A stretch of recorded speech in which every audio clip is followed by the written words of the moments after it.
भाई सुनो। हम्म। यार एक सवाल पूछना था, पूछो भाई पूछो। लेकिन गुस्सा मत करना। अरे मेरे भाई पूछ तो सही। ठीक है। देखो मैंने ना आज आदि पुरुष देखी। एक मिनट एक मिनट, तुमने आदि पुरुष देखी? हाँ। और आदि पुरुष देखने के बाद तुम्हारे मन में रामायण से रिलेटेड क्वेश्चंस आ रहे हैं? हाँ। सबसे पहले तो मुझको ये बताओ कि तुमने आदि पुरुष देखी ही क्यों यार? इतने खाली बैठे थे क्या? भाई कहा था यार, गुस्सा मत करना। अच्छा चलो सवाल पूछो।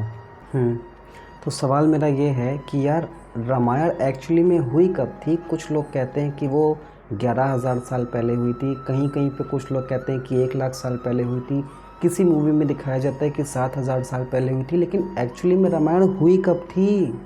भाई मेरी अब बात सुनो यार, तुम क्यों कंफ्यूज हो रहे हो कि रामायण 7,000 साल पहले है कि 1 लाख साल पहले? पूरी बात सुनो और उसको समझो, ठीक है ना? हम्म देखो, रामायण हमारे शास्त्रों का हिस्सा है, तो अगर हमको रामायण के बारे में जानना है तो हम शास्त्र की मदद लेंगे या फिर जो इंसान कहेगा उसकी बात सुनेंगे?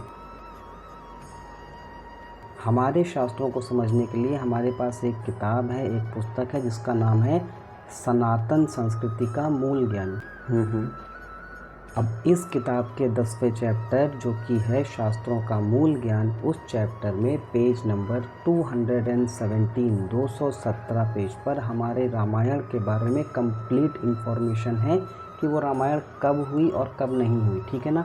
ठीक है। बड़े बड़े साइंटिस्ट मल्टीवर्स की खोज में लगे हैं और हमारे शास्त्रों में अनंत ब्रह्मांडों के बारे में पहले से ही वर्णन है। और अगर अनंत ब्रह्मांडों की बात करें तो हमारे शास्त्र के हिसाब से हर ब्रह्मांड में अनंत बार रामायण घटित हुई है। ठीक है ठीक है। जिस ब्रह्मांड में हम लोग रहते हैं अगर उसकी बात करें तो हमारे ब्रह्मांड में रामायण 51 बार घटित हुई है, लेकिन सबसे नज़दीकी रामायण जो हमारे पास है वो रामायण 24वें महायुग में हुई थी, ठीक है? हम्म हम लोग इस वक्त जिस महायुग में जी रहे हैं वो है 28वां महायुग। हम्म एक महायुग में हमारे सतयुग, त्रेता युग, द्वापर युग और कलयुग होते हैं, जिनमें से हमारा जो कलयुग होता है वो 4,32,000 वर्षों का होता है। जो हमारा त्रेता युग होता है वो होता है 8,64,000 वर्षों का। जो हमारा द्वापर युग होता है वो होता है 12,96,000 वर्षों का। और जो हमारा सतयुग होता है वो होता है 17,28,000 वर्षों का। जब इन सभी वर्षों को हम लोग मिला देते हैं तब हमारे पास आता है 43,20,000 वर्ष, ठीक है? अब ये 43,20,000 वर्ष मिलकर के हमारा एक महायुग बनाते हैं। हम्म हमारी सबसे नज़दीकी रामायण 24वें महायुग में हुई है और हम लोग अभी 28वें महायुग में जी रहे हैं। इसका मतलब है कि अगर हम लोग महायुग और कल्पों का कैलकुलेशन करेंगे तो हमें ये पता चलेगा कि हमारी सबसे नज़दीकी रामायण जो हुई है वो हुई है 18.2 मिलियन ईयर्स अगो। इसका मतलब है 1,82,00,000 साल पहले, ठीक है? तो जो शास्त्र कहेंगे हम उनको मानेंगे या फिर जो मूवीज़ में तुम देख लोगे उनको मानोगे या फिर कोई पड़ोसी कह देगा उसकी बात मानोगे?